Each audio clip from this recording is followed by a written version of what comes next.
দৈনিক বাংলাদেশ মিডিয়া।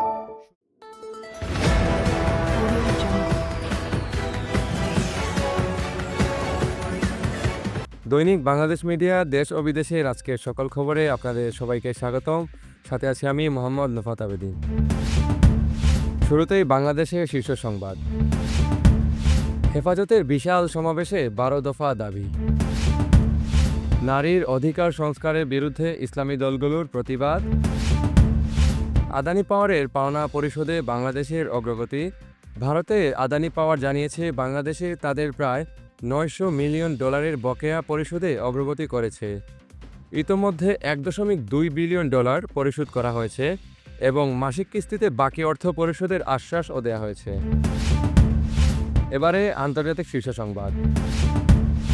ইসরায়েলের বিমানবন্দরে হুতিদের ক্ষেপণাস্ত্র হামলা।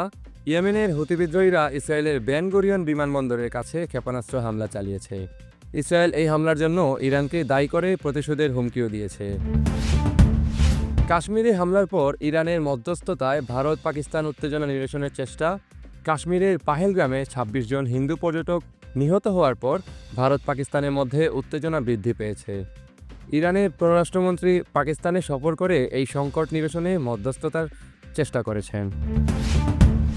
ট্রাম্পের বিদেশি চলচ্চিত্রে 100% শুল্ক প্রস্তাবের সমালোচনা। মার্কিন প্রেসিডেন্ট ডোনাল্ড ট্রাম্প বিদেশি নির্মিত চলচ্চিত্রে 100% শুল্ক আরোপের প্রস্তাব দিয়েছেন, যা আন্তর্জাতিক চলচ্চিত্র শিল্পে উদ্বেগ সৃষ্টি করেছে।